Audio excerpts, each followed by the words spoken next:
Finally, The Rock has actually come back for maybe one night only. For now, to Friday Night SmackDown. I'm Tempest, your host of the SmackDown podcast here on the WrestleTalk Podcast channel, alongside my lovely and wonderful co-host, Sept Niangi. What's causing all this, Sat? Hear me out. It is Sat E Day. It is Sat E time. And ladies and gentlemen, last night, the app formerly known as Twitter, we had so much debate. Who should face Roman Reigns at WrestleMania 40? For the longest time, myself, from the beginning, I've been saying Cody Rhodes should finish the story. The story should have been finished at this year's past WrestleMania, but I am aiming for next year. And then you hear The Rock, the great one, the dream match of dream match, The Rock versus Roman Reigns for the battle to be the tribal chief. We felt like it was the white whale where it was never going to happen. It's never going to be achieved. The stars will never align. Then The Rock left that crumb, that nugget on the Pat McAfee show saying that we were close to seeing a WrestleMania 39, The Rock versus Roman Reigns. And we're like, why would you do that, Dwayne? And now you're setting the expectations up. But at the time, we're thinking, is Rock being Rock? He ain't even going to bother to come on SmackDown because he couldn't even bother to come to his 20-something year anniversary Survivor Series. Lo and behold, Tempest, what happened? Well, what happened, Sat? We have a lot to get into here today. So make sure, of course, that you like this video, subscribe to the WrestleTalk Podcast channel if you haven't already, and comment down below what you thought of SmackDown, because we're going to get into things. And what is the most important thing to happen on the show? Of course, it's what happened at the start, because what happens on SmackDown but Pat McAfee returns. He comes down to the ring. Michael Cole is uber excited, which is very sweet, very endearing, very wholesome. It's like the one thing that actually makes Michael Cole smile, and I like that. He comes out, and Michael Cole's thrilled. He gets in the ring. Pat McAfee chalks up the crowd, says hello, says he was, down in Boulder, which I'm told is in Colorado. He goes on, and then he gets interrupted by Austin Theory. Boo. Boo. Austin Theory comes down, and I don't even think they mentioned that them two were a WrestleMania match like a year and a half ago. But it was alluded to. A little bit. It was alluded to. For as much as Austin Theory talks about beating John Cena at WrestleMania, this one didn't come up at all. Funny that. Well, what a difference a year makes, beating John Cena one year and the year prior losing to a football player. Anywho, they go back and forth a little bit. Austin Theory's talking about, hey, town down, oh, this is Austin Theory live, all his regular shtick. And Pat McAfee says, this isn't your show. This is the people's show. And you know what that means. And he pauses. And then, if you smell what The Rock is cooking, The Rock returns to SmackDown for the first time in I don't know how long. They said 4 years. 4 years, yeah. It would have been the Fox debut where he and Becky Lynch said that Baron Corbin's name was STD. Great one, that. Anywho, The Rock comes out to the mother of all pops. Like, you think that a bunch of these men and women get big reactions when they come out, and they do. But man, you every so often need to be reminded of what an actual honest-to-God superstar looks like. Because The Rock comes out, and he takes his time, he basks in it, as The Rock is one to do. He gets in the ring, and people are chanting, Rocky, Rocky, Rocky, Rocky. Everybody's feeling it. And they go off about Austin Theory.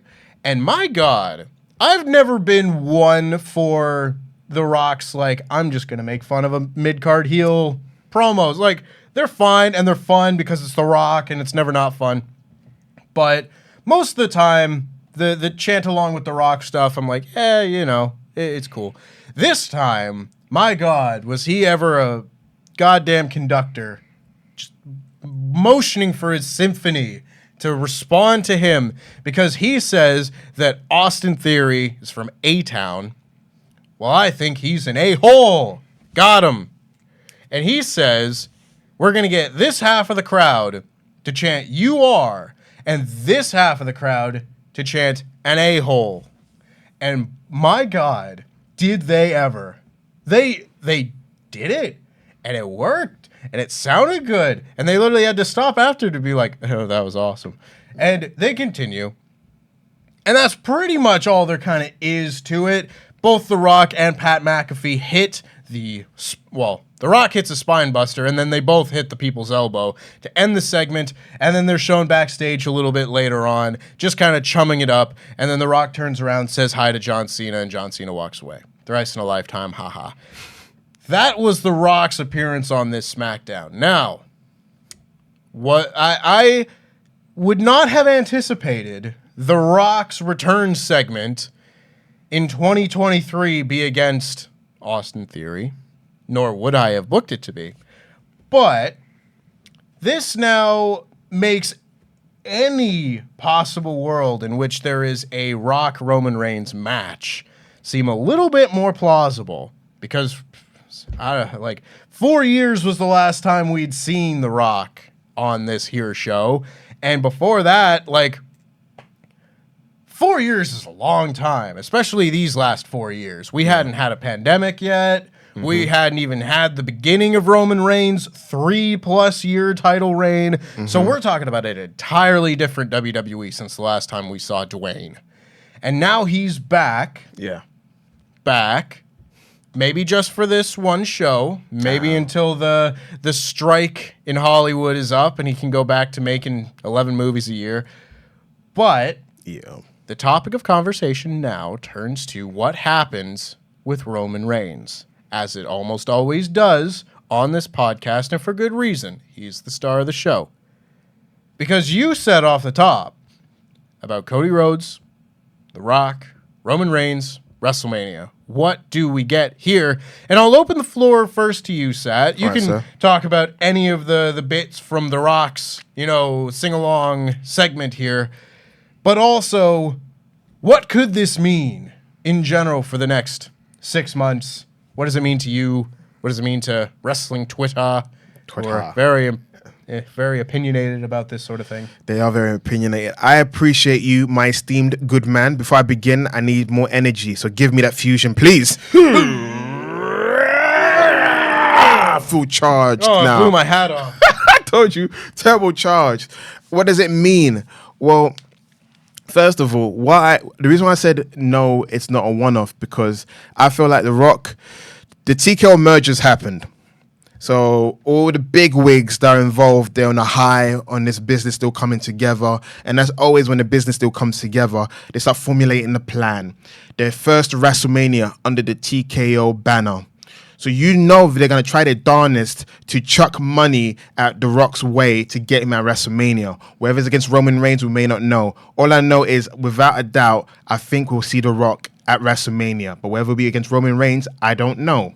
That's the match, though. What else would they have to do other than host or something? You know what? Yeah, it sounds bizarre. Okay, if I was a businessman, if I was a soulless businessman that did not love wrestling like the way I do, sure, Roman Reigns versus The Rock.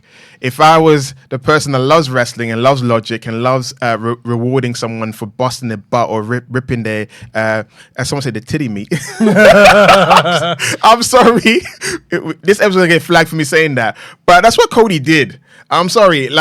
As much as we can do the whole consolation prize route of we're scrapping plans, Cody staying on Raw, it'll be Cody versus Seth at WrestleMania, or including Gunther to spice things up a bit or whatever. And then Cody wins the title, so that way Seth can go for his back surgery, and then we do Gunther versus Cody for the rest of the summer or whatever. We can do that. But it still won't change the fact that we as the fans know this was the consolation prize. This was not the belt he went to give to his dad. We cannot swallow that for a moment. Because that's what The Rock is, a moment. When he comes out, music hits, nostalgia hits. I'm 10 years old again, because The Rock is my favorite wrestler of all time. Okay? He's my favorite wrestler of all time. There's no wrestler that made me feel the way The Rock has. Still do to this day. It's kind of like the love of your life or the first love. You're like, if I ever see that person, I'll show them I've changed and I've moved on. And then you see them like, I'm back to being that giddy person, that giddy kid again, that puppy love. That's what I have for Dwayne Johnson. But at the same time, he can do a segment with Grayson Waller at WrestleMania. Grayson Waller effect. Because they could do the same thing with Carlito. They did with Carlito, Stone Cold, and Roddy Piper. Just a big talk show segment, hype it up. And in your mind, you're like, Roman's there. Why is he going after Grayson Waller? Because it'd be a great rub for Grayson Waller. That's like a logical wrestling book of mind. But everyone's thinking like a businessman. Let's do Roman versus Rock. The reason why I'm kind of against Roman versus Rock is because it means Roman will win again. Or if Roman did lose, we'll complain that Roman Reigns' historical reign, 3+ years reign, is now gone to a person that's going to be a part-timer or will not even be there for too long because the strike will be over, will be gone for a bit. Rock might become a part-time champion if he wins. So you're damn if you do, you're damn if you don't. Roman wins. The continued Bloodline saga. Is Solo gonna betray him? Has Jimmy come to his senses because he lost to Jay at WrestleMania and now they hug at the end or wherever? We don't want any of that. If Roman lost the title against Cody this year at WrestleMania, then yes, Rock versus Roman for the tribal chieftain role, that would have been great. It's the fact that in their mind, being tribal chief and being world champion is now one in the same when it shouldn't be.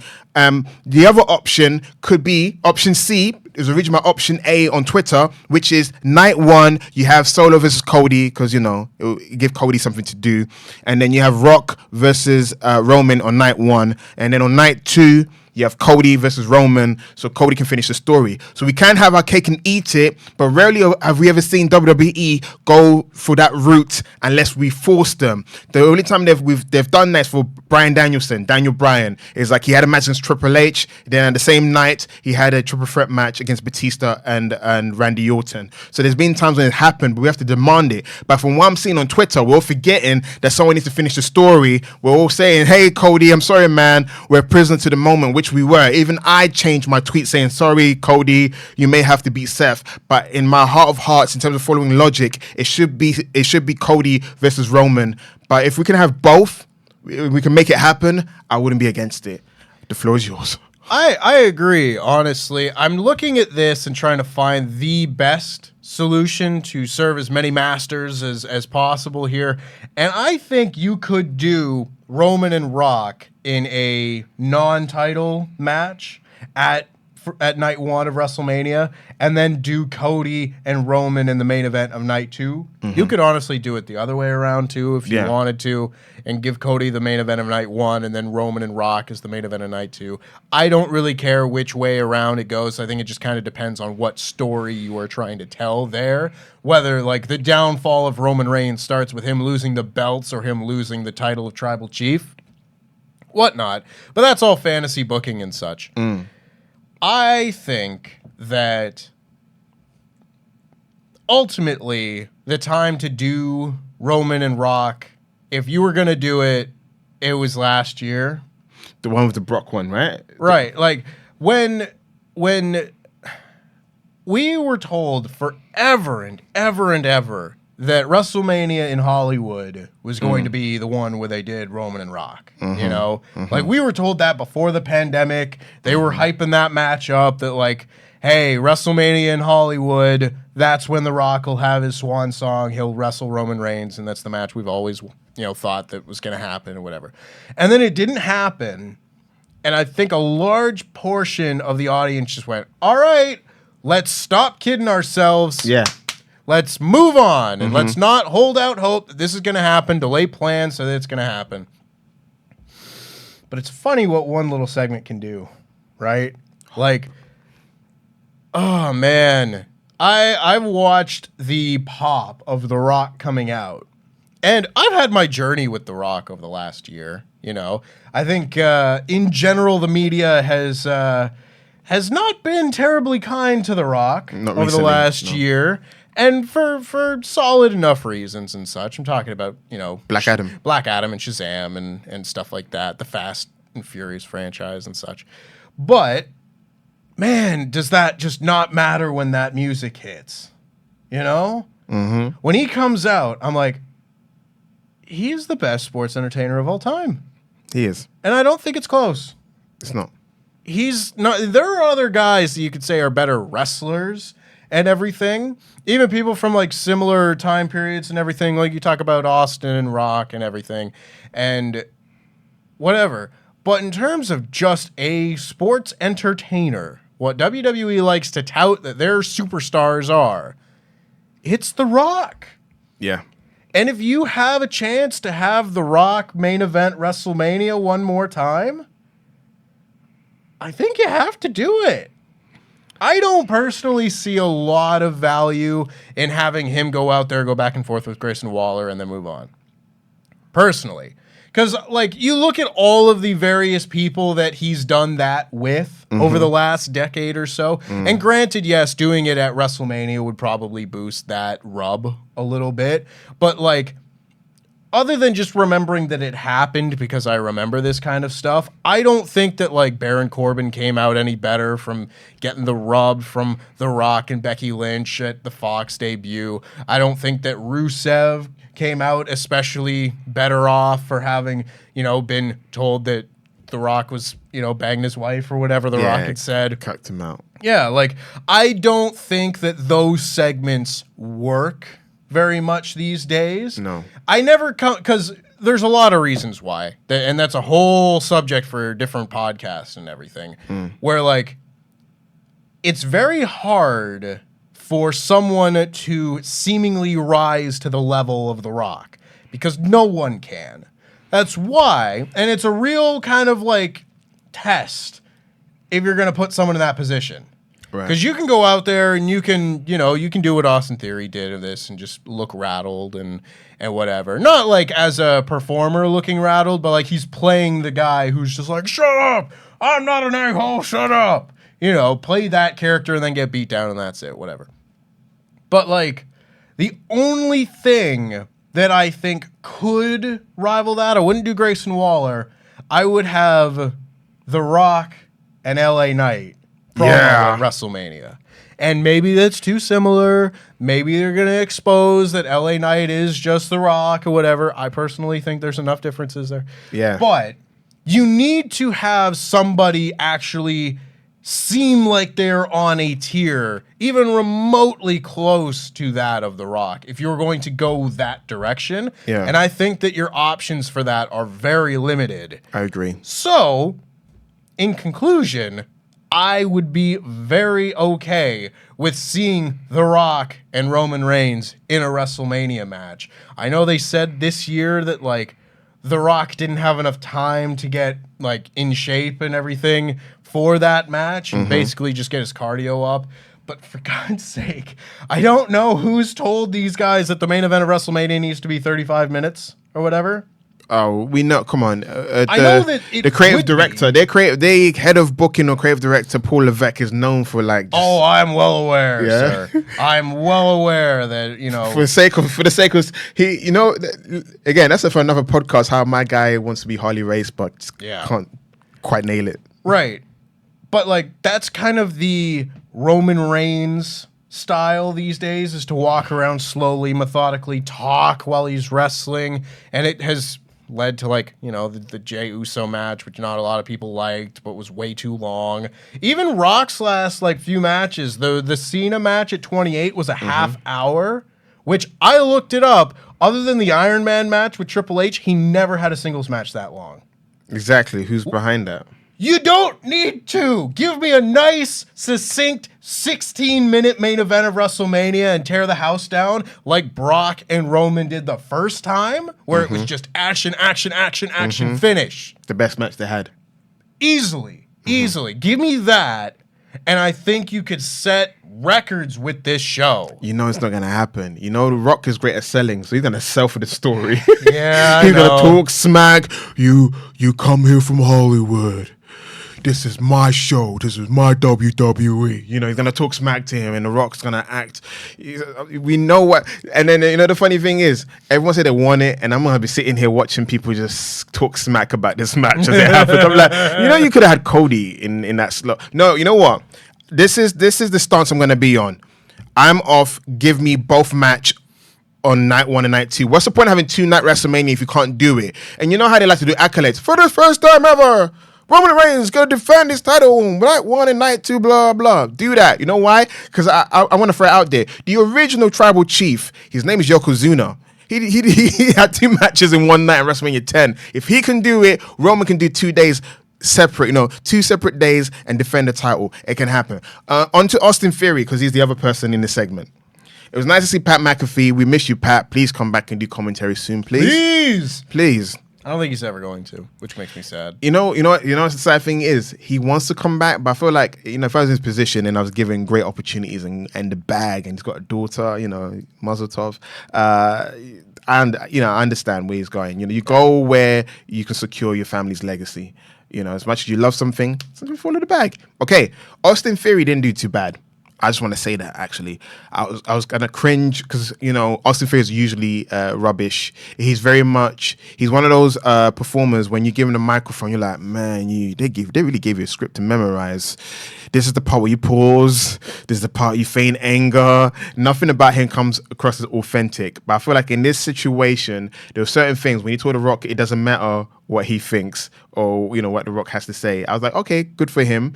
And I like the line he said to Pat McAfee about, where I wear a tank top and I look like a Greek god. When you wear a tank top, you look like you should be flipping fries. Does he think that you flip fries at a fast food restaurant? I think like the what you call it, the fryer. Mm-hmm. And when you lift it, I guess I saw that and I was like, you're stupid. I know. Stupid ass. I know, but he had flashes of not being bad. Yeah. He wasn't, because usually he's not good. He's commentating rubbish. Right, yeah. When he cuts a promo, it screams very inauthentic. You're like, you don't talk like that in real life. Why are you talking like this? It's kind of like, hey, Rock, took you long enough to. That's why he's like, shut your beep up. A double crooked letter up. I loved when The Rock put Austin Theory in his place, but I felt like he showed flashes of being okay. He kind of I don't want to say he held his own, because someone of the Rock caliber, let's say he didn't embarrass himself. That's the best compliment I can give Austin Theory. He didn't embarrass himself to the point where it's like, you came across so bad compared to like the Cena stuff. The Cena stuff just made him look terrible. With The Rock, it's kind of like, people chanting at you, you're put in a situation, you didn't choke, you didn't stutter, you kind of came across as an entitled, penis head. So, that he did well. But at the same time, I'd rather he did it with Grayson Waller. I think that's fair. He should have swapped it for Grayson Waller and then move on to Roman Reigns. So to put a exclamation point or a full stop or bottom line on this, if you're going to bring back The Rock, if he's got his cardio up, if you can get a guy like Carmelo Hayes to blow him up, or Drew Gulak, I feel like he's the most logical guy to get him ring shape ready. If Drew can get him in ring shape ready, why not? He's in Philadelphia. The fans want it. I was the same person that when I heard Stone Cold maybe come back to wrestle, I was like, oh, Austin injured his neck. He's ready retired. No, don't do it. He ended up having a decent match with Kevin Owens. So logic be darned in this situation, but as long as Cody is not the odd man out, because fans of CM Punk, they went through the same thing where CM Punk was having a great historic reign and then he got shortchanged out of the situation because of twice in a lifetime. And back in them days, I was saying the same thing. Triple threat match. Give me Rock, give me Cena, give me Punk. But Punk ended up having a match with Undertaker. So, at the end of the day, we both won in that regards. But at the moment, Punk. He didn't want that match. Yeah, he didn't want the match if he wasn't going to end the streak. There you go. But he ended up having a good match. By the moment, Cody Rhodes is feuding with Dominic Mysterio. Deuce and Domino. Deuce and Domino Mysterio on Raw. Please do not shortchange our guy. His return. Don't forget, at the end of the day, Cody's still the AEW guy that you're using as like a blueprint for future wrestlers to come over. Rumor has it, Jade Cargill. So please do not ruin it. Do not ruin his push and make everyone else in AEW quake in their boots and thinking, if I go over there, I might get screwed over. Rock is a megastar. He's one of the biggest, highest paying actor in Hollywood. He's the best in all of entertainment. But at the same time, Cody finished the bloody story at WrestleMania. Night 1, night 2, Rock, Roman. One of the other nights, Cody, Roman. So please, that's why I'm done. Well, let us know who you think should wrestle Roman Reigns in the main event of WrestleMania Night 1, Night 2, or both in the comments down below. In the meantime, we are going to move on with the rest of our SmackDown review because the stars were out on this year's SmackDown. Mm-hmm. Lots of top names on this show. Not Roman Reigns. Let's not get crazy about this.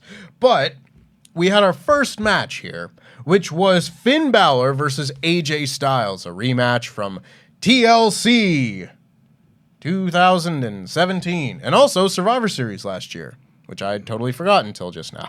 I know when you said that, I was like, wait, that's for the wrestled recently. A part of me was like, I ain't gonna lie, part of me was like, they had a Saudi match, right? Because it felt like it was very recent. I was like, they wrestled.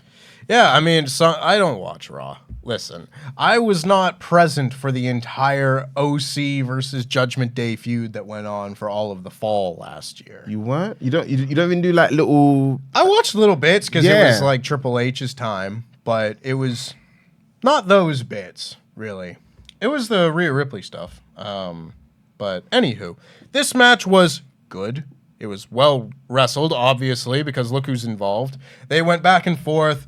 AJ Styles hit the phenomenal forearm, vaulting to the outside. All of this during the commercial break. Damian Priest threw AJ Styles into the post, helped get the heat and such. They end up getting kicked out from ringside. The referee sends them all to the back, and as he's telling them to go to the back, AJ Styles is trying to hook the Styles Clash, and a guy in a hoodie jumps on the apron. Turns out it was Jimmy Uso, who AJ Styles takes a swing at, and then Finn Balor rolls him up for the pin. So, kind of a lame finish. And by kind of, I mean a very lame finish. This was no Survivor Series 2022. This was no TLC 2017. But it was a solid little opener, for sure. I just don't really understand why, if the plan is going to be AJ Styles versus Roman Reigns, potentially at Crown Jewel, I think is what they said was Roman Reigns' next title defense, which is just absurd when you think that it'll be from WrestleMania until 8 months later. And if you go 8 months to the day, he will have had one title defense. That is stupid. But if AJ Styles is going to be his next challenger, which it appears that he will be, maybe we should start letting AJ get some wins. You know? He's kind of had a spotty track record over the last few months since arriving on SmackDown. He beat Karrion Kross in his singles match a couple of times, actually. But he's been kind of like up and down, win some matches, lose some matches. He lost to Solo Sikoa, you know. I think it's time that we build AJ Styles up to be the AJ Styles that we all know he is. And this match didn't do that. That being said... yeah, Finn Balor and AJ Styles wrestling in the opening match of SmackDown is going to be better than most other opening matches that we get on the show. I agree. I feel like we're in a lose-lose situation because Finn Balor is one of those wrestlers that we feel like his record has been spotty at best as well. So you didn't want Finn Balor to lose, and you don't want AJ Styles to lose, but one of them have to lose. And we're the losers because both of these guys, we like them, they shouldn't be losing at all. What I've also noticed is since the Triple H regime is that AJ Styles' track record has been abysmal. Yep. What's going on there? Listen, I already know what's going on there. I feel like in Triple H's mind, it's like, AJ, you know, you've had your run. You're now in the twilight of your career. Hey, you want to be a producer? Yeah, to be a coach player. I know. What's sad is my theory, because this is my hypothesis. It's not based on reality. I see guys like Dolph Ziggler being pushed down the card. When's the last time Dolph Ziggler's won a match? There's certain wrestlers that Triple H has been positioning to just be in the veteran role, and unfortunately, AJ Styles was going to be pushed as one of those guys where he's going to lose the big matches to the big wrestlers, and then win matches against smaller wrestlers. But he was losing a lot before he had his injury, which in a weird way for me was like a blessing in disguise because the way he was treated on Raw was abysmal. It came to a point that when's the last time AJ Styles won a match? Was that triple threat match, the one Dexter Lumis debut? That's the last time I remember him winning a match, and he just kept losing. So to answer your question, I feel like Triple H hasn't done a great job of booking AJ Styles. That's what I was trying to get at. It's kind of weird when you can do a list of wrestlers that Vince has booked better than Triple H, and there's quite a few. Even in a weird way, the women's division, you can argue as much as Triple H laid down the blueprint in NXT, he hasn't brought the same blueprint on the main roster. So you can kind of argue in a sickening way that the thing that Vince copied from NXT, Vince did better on the main roster than Triple H done himself. So I don't know what's going on in that regards. So I agree with you. AJ should be winning matches. He should be pinning guys like Dominic, who has a victory over AJ Styles, by the way, as well. Saudi Arabia, Yeah, you know what? One of AJ Styles' coming out party was that match against Roman Reigns. I forgot. Absolutely. I forgot if was it back? It wasn't Extreme Backlash. Rules. Extreme Rules. They wrestled at Payback and Extreme Rules, but Extreme Rules is the one that was like brilliant. The one that AJ Styles springboarded and got speared, right? Yep. That's the one. That's the match I put on the map. I argue that after that, his trajectory went sky high because he had a middling feud with Chris Jericho. But then again, I am digressing away from the topic.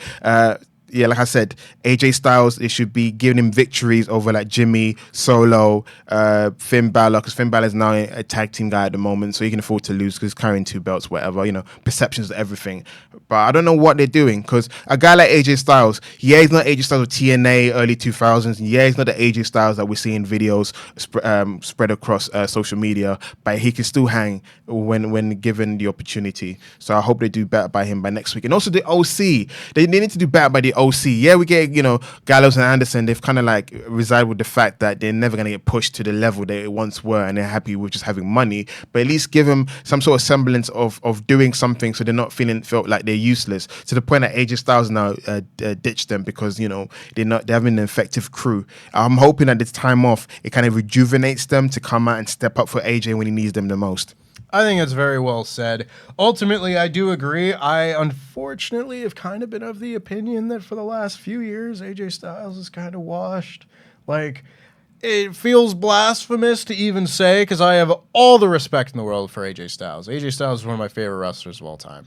I love this man, but he is kind of in the era of his career where... you're going to get 3.25 stars and like it. Do you think he's phoning it in? Because even like Samoa Joe, we thought he was washed, and look why he's on this year. He found a formula which works for him. This is what I was about to get to. Is that even if that is the case, they are making the decision to put him in a main event rivalry, and if you're going to do that, regardless of how it comes out, whether this match with Roman Reigns in Saudi Arabia ends up being really good or just fine or adequate or whatnot, you got to commit. You got to commit to the story that you're telling. And I don't feel like they're doing that. Like, if you want AJ Styles to be your next world title contender, you got to push him like it. And right now he's not being pushed like it. So maybe he's still got a few more 4.5 star, 5-star matches in him.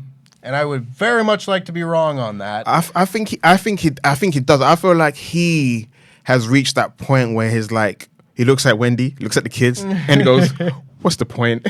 So, because I feel like certain wrestlers, even he's like gotten his flowers. Yeah, he's one of the greatest. I think like even with Shinsuke Nakamura, we felt like he was washed, and you've seen his match recently with Seth Rollins. It's kind of like they pick and choose when they want to switch it on. It's kind of like, I'm making good money. You see my body of work. You've got the YouTube kids. You see how awesome I am. I'm just gonna make sure I'm not injured a lot, and I'm collecting my paycheck. And fair play to it. My point more so is just like, if you're going to push the guy, push him. Go all the way. You can't get half pregnant. But I don't know if they're going to do good in Saudi Arabia, because I got a feeling we got this expectation, but Roman doesn't wrestle like... Roman wrestles like a character. We know that Roman has purposely limited his moveset to simple things in a match.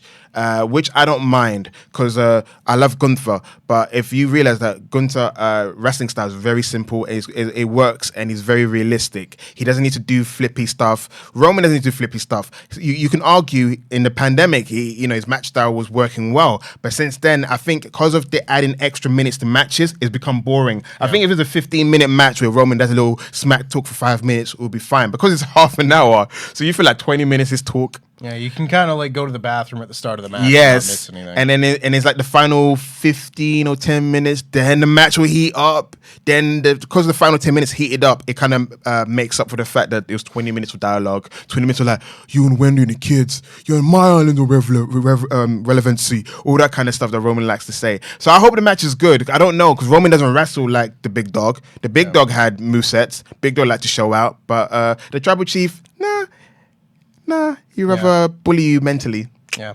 So we'll see.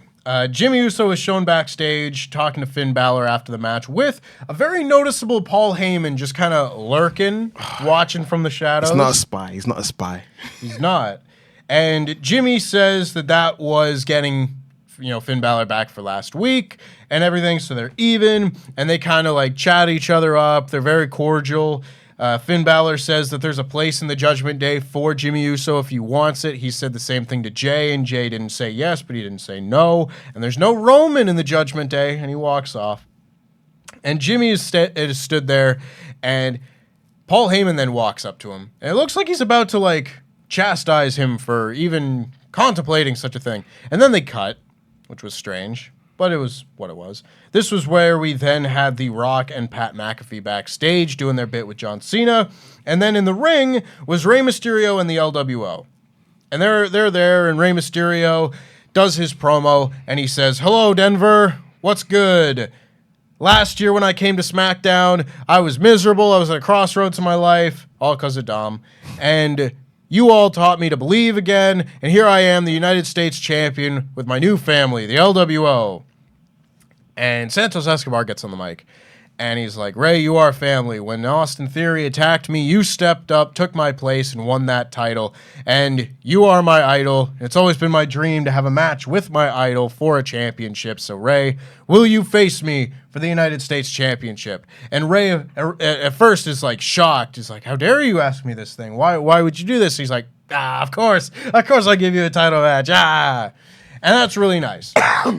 And this is when the Street Profits and Bobby Lashley come out, and this was then a very strange segment for the rest of the way. I felt like this first chunk had a really solid purpose, gave us more of a direction now that Rey Mysterio can kind of like put Austin Theory and everything behind him. And Bobby Lashley comes out and says that this love fest is awkward. There are teams breaking up all over the place. You know, we're going to reign. Yeah. And the Street Profits then say, like, "Oh, we're handing out title matches like Oprah. You get a title shot. You get a title shot." And before they could really even get into the bit, they get interrupted by Joaquin Wilde and Cruz del Toro. Cruz del Toro, who just kind of shouts at them in Spanish. And then Joaquin Wilde is like, "Hey, listen, we're always ready to fight, so let's go!" Doing his best Tempest impression. And then they get in the ring, and it's going to be Joaquin Wilde and Cruz del Toro against the Street Profits. And they go to commercial. They come back from commercial. The match is already happening, and it goes like maybe a minute, and the Street Profits win. So we have been asking for a very long time for Cruz del Toro and Joaquin Wilde to be given some credibility on this show. Amen. And very clearly, they are not listening to us. No. As if we ever needed confirmation of that. But this was like an appalling display. Like, I think these two teams could have had a really fun, like, 12-minute match, done some cool lucha stuff, you know, good lucha things and stuff. And it could have been really fun, but it was like, wow, what a statement. Like, this was a real, like, no, this is your place. You are the jobber tag team, the jobber babyface tag team of the SmackDown roster, which is a shame because they're both very talented. And then after the match, Bobby Lashley kind of pulls the Street Profits aside, whispers to them, and they go and they attack Cruz and Joaquin after the match. They beat them down. And Rey Mysterio and Santos Escobar pull them off, and they're like, What are you doing? Don't do that. Ah. And Bobby Lashley attacks Santos from behind. The Street Profits double team Rey Mysterio, and then they all leave. So this is probably the most out-and-out heel thing that they have done since appearing. I know they kind of caused a double DQ or whatever in a tag match a few weeks ago with, you know, the Brawling Brutes and another team that I can't remember. But now it appears that the Street Profits and Bobby Lashley are proper heels. Anderson and Gallows. Yeah, Anderson and Gallows, that was the other one. Now it seems like they're proper heels, which at least is good, gives them some direction. I think that a trios match of some sort with these two factions could be good. I mean, we've been hearing whispers that like TKO is going to redo the whole structure and everything of WWE and whatnot. And one of the rumors I've heard is that trios titles may be inbound. I don't particularly think that WWE needs more titles, but my God, they seem more equipped to have trios titles than AEW at this point. I heard the same thing as well. It's wild. But this segment was a little all over the place for my liking. Didn't end up with a great match out of it. Just kind of like happened. And the early part was the bit that I liked the most. Everything else just kind of happened.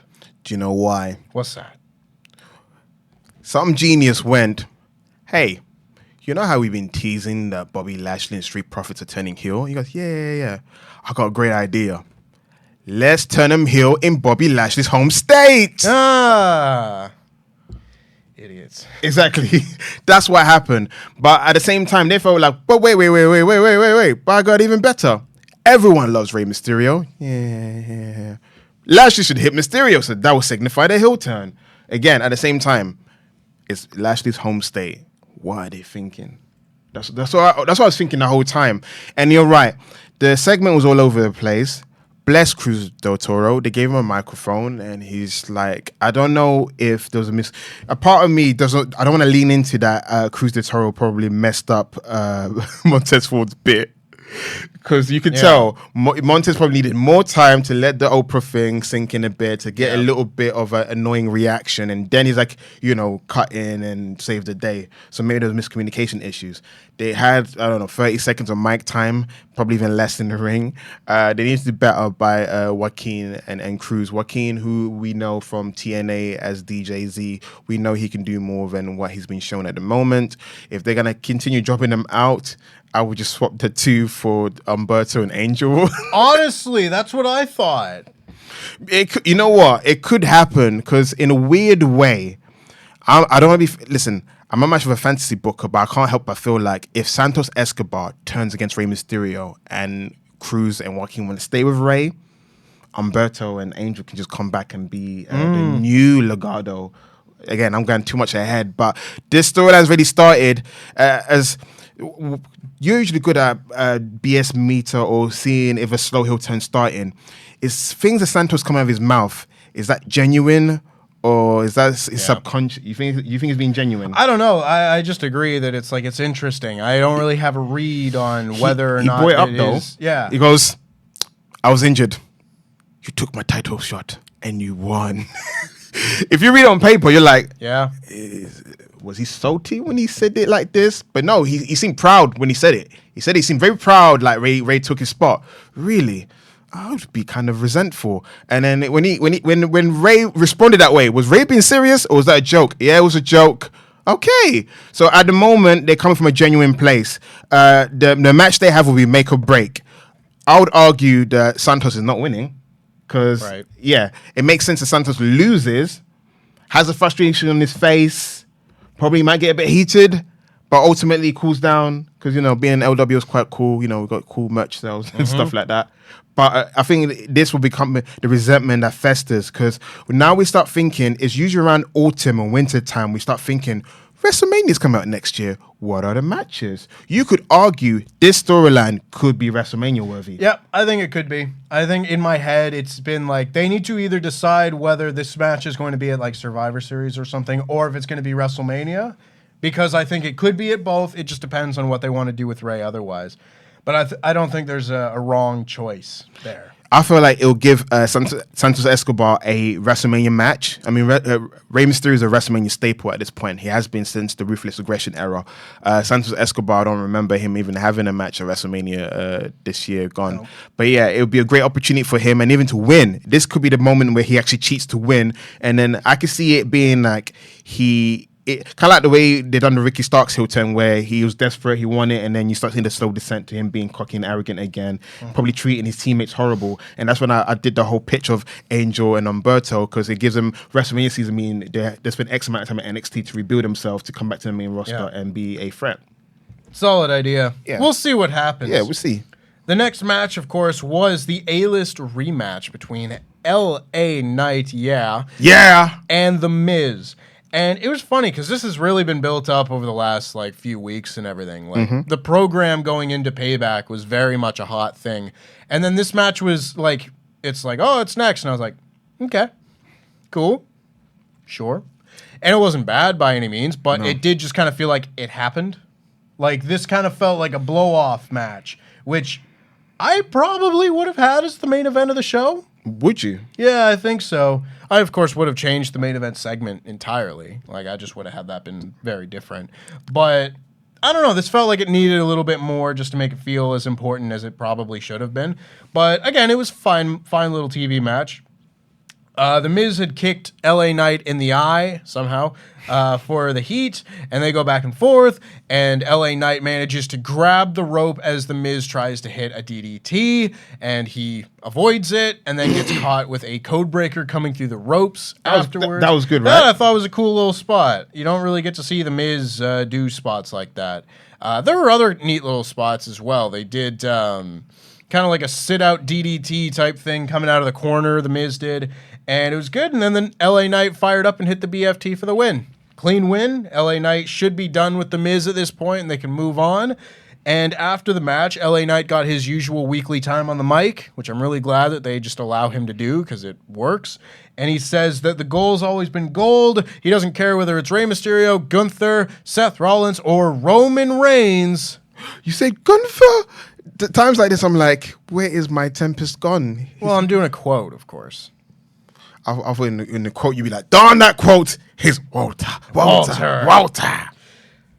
He says he's always top 2, and he's not number 2. He says he's gonna have everybody chanting LA Knight, and stuff. It's really good stuff, obviously. He's definitely facing Roman Reigns. It's just when. I think he's gonna wrestle him at the Royal Rumble to keep the people from being like, he needs to win the Royal Rumble match. That's what I've been assuming that as well. I think you're very much right on that. Hey, listen, if it does happen, high five when it does happen. I'll be like, I'll be like that. I'll be like, oh, I got it right. Yeah. The reason, okay, there's 2 ways of doing it. I feel like the old way, if Vince was in charge, would be like, it's very serious. Yeah, right. Just get over and done with, and then. But it has to happen in Royal Rumble. But the question, this has been people's take on it. They don't want Roman to beat him clean. I'm going to ask you. I know, it's quite hard, isn't it? We wrestling fans don't want anyone to lose clean nowadays. It's quite hard. Yeah, it's hard. It's hard. But the rule of the thumb is baby faces can't look weak. I think that's what it is. If you're a heel, yeah, sure. Beat him. He's a heel. It's whatever. We'll heat him up again. He's a heel. Promo time, wherever. But LA Knight needs to look like a future main eventer. So if you have him lose against Roman Reigns clean, then, but at the same time, I grew up in a generation where Stone Cold rarely ever beat Bret Hart. To this day, if I think about it, never really beat Bret. Never really beat him. Yeah, he came out to being one of the hottest babyface ever. It's all about how you do the feud and how you have the man lose. If you have LA Knight lose in a way where he overcame the odds, you know what? To be honest, the way Roman Reigns matches go, I don't think you have to worry. Solo somehow is going to thumb him in the throat, so you'll be fine. But in the meantime, I'm thinking that this whole faction stuff may lead to the Bloodline being in another War Games, but they might do NXT style, where it's the Triple Threat War Games, right? Where you got 3 members of the Bloodline, Jimmy, Solo, and Roman, and then you've got Profits and Lashley, and then you got Judgment Day, or any of the combination of guys. It could be OC and Styles again. It could be like what happened in Saudi Arabia might bleed over into Survivor Series, where OC have had time to think, they're now rejuvenated, they want to go after Bloodline. It might be a fatal 4-way for, with Judgment Day too. So I'm spitballing many different ideas, but I'm glad that LA Knight did something that not even Damian Priest wants to do, which is call out Roman Reigns. I've argued that this year alone, it felt like Roman Reigns is not a champion, he's a title holder, and that the real champion's on Raw, which is Seth Rollins, because he's defending every week. No wrestler on SmackDown wants to challenge him, which is bizarre, but LA Knight did, but which led to the next clip. Indeed. Because backstage, Paul Heyman and Solo Sikoa are watching, and Heyman's just kind of like losing it. Because it's like, oh, Jimmy's doing all these things without Roman Reigns say so, and he's talking to the Judgment Day, and Roman Reigns isn't calling these orders. He's not having his say. And Solo Sikoa says, like, I know what I have to do. And he kind of motions for his thumb, and then he walks off. But Paul's like, but who gave that order? On whose word? Call Roman Reigns. By the way, this is what I was hoping. Solo goes to Georgia and he Samoan spikes Wendy. Jesus Christ. I don't know if we're going to see that. That would be great. It'd be something. That'll be heat, right? That'll be heat. That'll give AJ motive for the rest of the 2023 going into 2024. It's a murder on site. It sure would. But yeah, that's the backstage segment. He calls Roman Reigns and that's it. Also backstage, Bayley is prepping for a match with Asuka with Dakota Kai next to her. She says that she hopes that Io is ready for Asuka. She says she's been planning this, orchestrating it, conducting, puppet master, pulling the strings. But Io went out and just challenged Asuka to a match or accepted the match. And I don't know. I hope she's got a plan. I hope she's ready. And Dakota says, after everything that's happened, maybe you're the one that needs to be ready for Asuka. Ooh, NXT, baby. And, yeah, right? We then go to the match, which is Bayley versus Asuka. And again, these are two top stars in your women's division. Even if Bayley hasn't really been booked like one this year, you know, she's still Bayley. She's bulletproof. She's a 4-horsewoman. You know, the whole deal. Bayley is Bayley. And they had a decent little match. They go back and forth a little bit. I feel like I keep saying that as my way to get over not actually taking notes for what happens in the matches. But it's good stuff. You know, typical TV match. And they go out to the outside. They go to ringside. And they brawl over to the barricade. And then Shotzi pops up from behind the barricade like, bah, got you, woo. And she starts like chasing Bayley.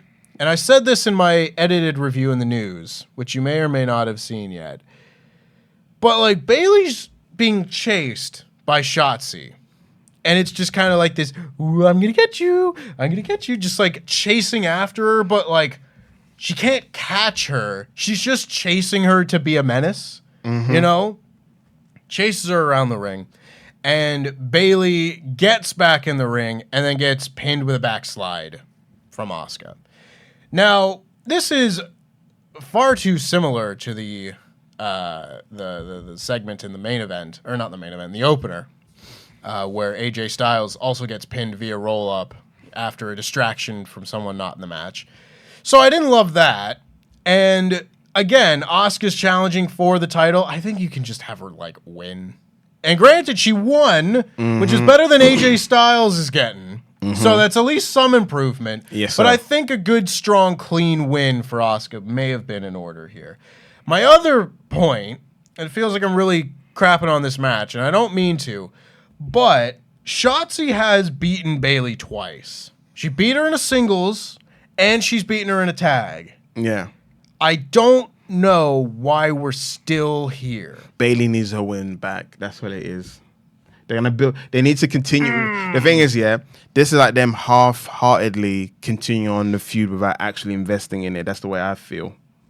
I agree, and I feel like that's what most of the women's division has been for most of this year, unfortunately. But it was just like, I just saw, and after the match, Bayley rolls to the outside and she runs up the ramp, and again, Shotzi's just chasing her, and like she catches all the way up to her and then has to let her go. So like she's not trying to do anything. She's not trying to fight Bayley. You can argue, just to trying to make sense of nonsense is more psychological. She doesn't want to hit her. Yeah, she just want to still be in her head, in her psyche. Because if she goes back to the ring, and even Asuka's not like keen on forming an alliance with her, and I feel like this match kind of stated that Asuka's now back to being a babyface again. Yeah, they have no idea what they're doing. But also, before Asuka, you do go to the final portions, I do want to remind everyone that Pretty Deadly made an appearance. That's right. Pretty Deadly did make an appearance on this show. They're backstage. You know, Elton Prince is wearing his sling for his shoulder injury, and apparently they're going to be getting back in the ring sooner than later. And they just started, you know, jazzing each other up because Elton Prince is down in the dumps because he's hurt, and he's like, oh, I don't know if I'm ever going to be the same. But Kit Harington over there. Wilson, but he calls him Kit Harington. Yeah. It's a joke, guys. Kit Harington says, you know, we're going to get you back. I'm hoping they're going to do vignettes of this. It's just like, let me hear a yeah, boy. Yeah, boy. And he throws his arm up, his injured arm. Yes, boy. Yeah. And they get wheeled out. It's a cute little segment. I hope we get training videos, vignettes of Pretty Deadly. I think that'd be pretty good. And then we had our main event segment where John Cena was on the Grayson Waller effect. I say he was on it in quotation marks because he never once spoke in this segment. The most talented promo guy in this segment does not get a chance to talk. Who wrote this show? Grayson Waller berates Cena, says that, you know, you're oh, God, so many things. He talked about his hairline being trash. And the hairline is fine. It's the back, you know, that needs work. I feel you, dog. You know, and I can relate to that. You'll never get to see it, of course. But he says that basically just saying that John Cena's washed. He's not been the same since WrestleMania when Austin Theory beat him and such and such. And John Cena keeps going to say something, and Grayson Waller's like, no, you wait your turn. I'm going to speak. And he goes on and on and on. And then the music of Jimmy Uso hits as John Cena's about to talk. And so Jimmy Uso comes out and says, "Don't you ever embarrass me again like you did, John.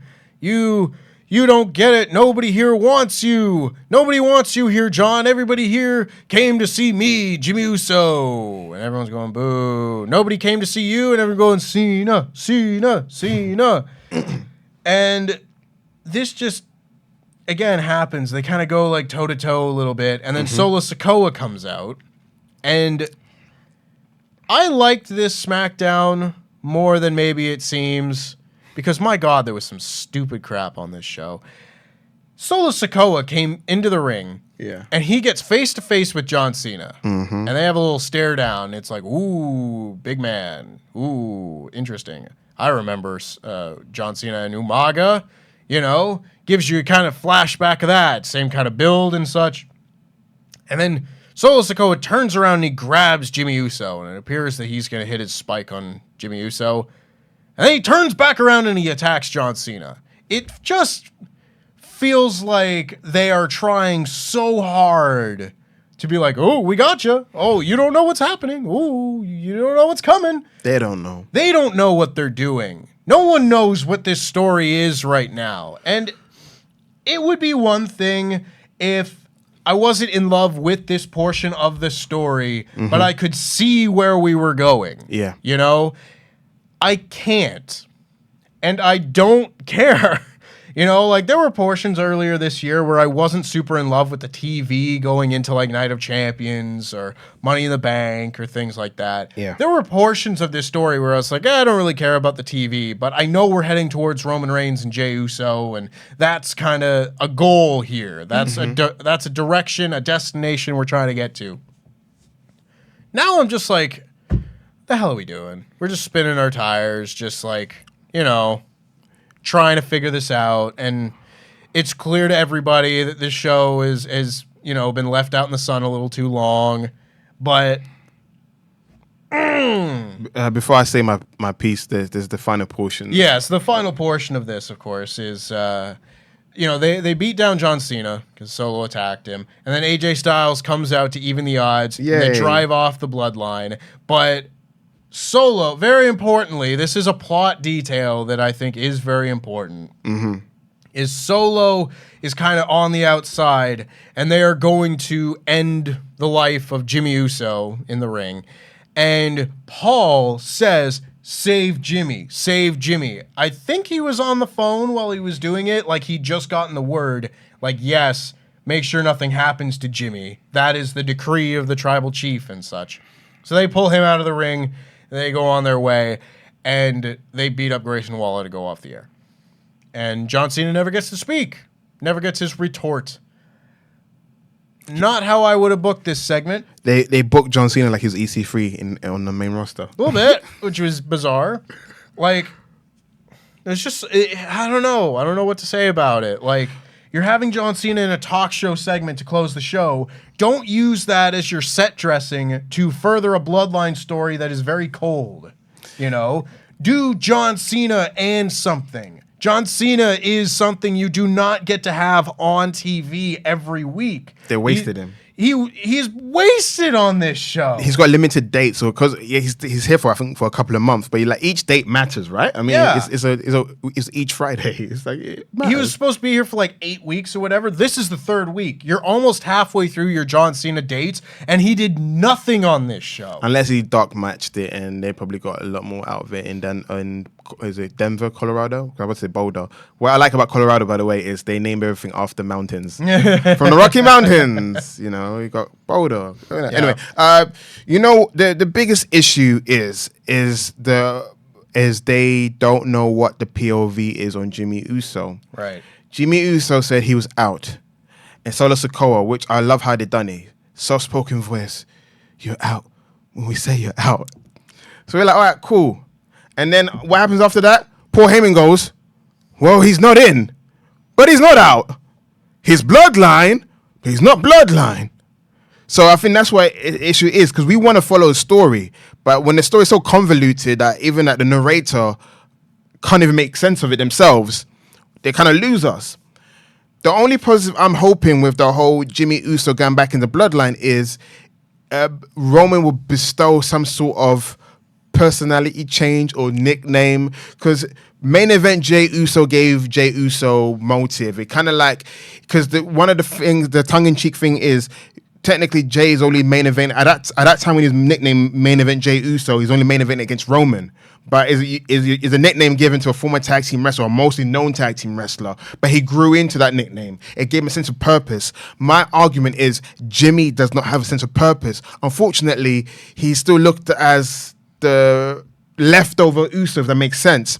He needs a complete change, a haircut, or his brother got kind of blonde, but he needs something drastic to go with the music. The music's there, cool.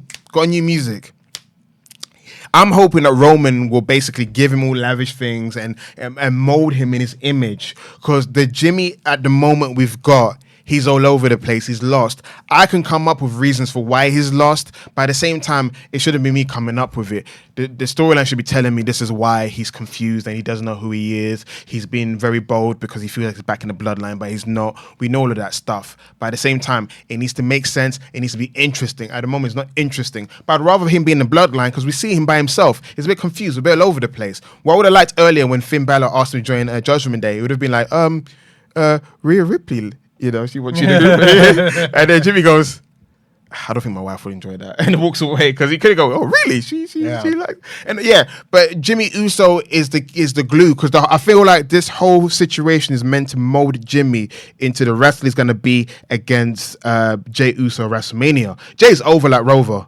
He's got new music. People are bouncing up and down to it. He feels like a main eventer. He's opening the show. His renders used for Raw. He's a made man. Again, I feel like years of building main event Jey Uso, that's the payoff. Jimmy, unfortunately, it's so sad, man, because if this is meant to be a WrestleMania match, in the eyes of the fans, even though it's not Jimmy's fault, it's the writer's fault, but they need to do better on Jimmy. They need to make Jimmy more interesting. It's kind of like when they did Brett against Owen. I'm using that as a brother analogy. Owen was just, his perennial tag team guy, and all of a sudden he's jealous of his brother, but they did a good job of, the POV was so simple. He's jealous of his brother. Jimmy at the moment is not jealous of his brother, but you need to do something. He needs to be unhinged, because each Uso have a trait, and I think one trait that's missing is someone being unhinged. Jimmy needs to be like, they need to tap into something where it unlocks a personality trait or something that the fans can gravitate towards, because at the moment, Jimmy's nondescript. I think that's a very important part of all of this, because I know that we are not at a real similar space with Jimmy Uso now compared to Jey Uso 3 years ago. I know that there is 3 years of story there involving both of them that puts them at different places. But in terms of starting a singles run for a guy, you look at Jey Uso, and it's not just what they did after he was forced to join the Bloodline and everything. Jey Uso had a number of kick-ass promo segments leading into that match at Clash of Champions, where, I'll be honest, I wasn't watching every show because it was a pandemic and I didn't want to be depressed watching wrestling. But when I saw the little graphic on Twitter or whatever, where it was Roman Reigns versus Jey Uso as the main event of a pay-per-view, I went, the hell? Like, what is going on here? All right, let me see this. And the first time I tuned in, they did the Jey Uso cuts the, oh, you know what they say when they see you? They say, there goes the big dog. There goes the tribal chief. There goes Roman Reigns, WrestleMania main event. There goes the WWE champion, the Universal champion. You know what they say when they see me? Which one are you? And I heard that. I was like, okay, all right, let's go, Jey Uso. This guy, like, all right, I'm with it. Show me this match. All right. I have had no such reason to get interested in Jimmy Uso as a solo guy. He doesn't have a reason for me to care right now. Other than once did, but he betrayed it. Yeah, exactly. That's the bit. Like, if he was the guy on SmackDown, the Uso that was forced to be left behind or whatever, and they had to build him up and be like, nah, it's my turn. Jay couldn't do it. I'll take down Roman. Go through all the various things throughout his life that have caused him to get to this moment where he wants to take down Roman. That maybe would have a chance at working, but I just don't think that anybody has been given a reason to care about this chapter of the Bloodline story. And it's so convoluted that it's impossible for me to care. There's no clear motivation for any of the characters right now. Imagine, if the SummerSlam match had more stakes. Let's just say it was a tribal combat, but then Roman said, if you lose, you and your brother are back in the Bloodline. Right.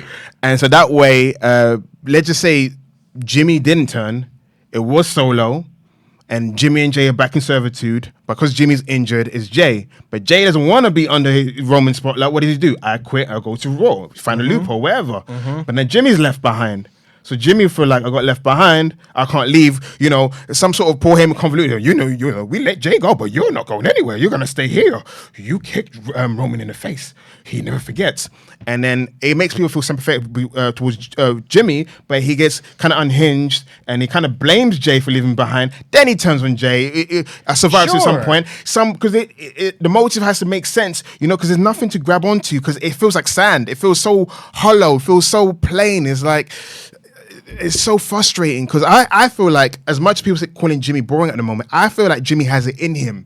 If you gave Jimmy the same opportunity, because he cut a great promo, I feel like leading up to the tag team match against Solo and Roman, he cut a great promo. It's just a shame that he was always one-dimensional. He was happy to be tag team champions. He was dabbing it up with Sami Zayn. They had the handshake. He was a handshake guy until he kicked Sami Zayn in the face. He wasn't really given much.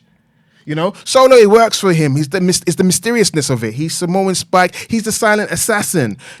Each character has tropes or gimmicks you hang on to. Jimmy doesn't have anything, and it's so cringe. Yeah. It's a shame. Make sure you let us know what you think of the current Bloodline stuff in the comments down below, as well as who is going to be facing Roman Reigns at WrestleMania, all the other things that we talked about today. Make sure that you let us know your thoughts of this SmackDown. I gave it a 4 out of 5. I still thought, hey, the star showed up, The Rock was on this show.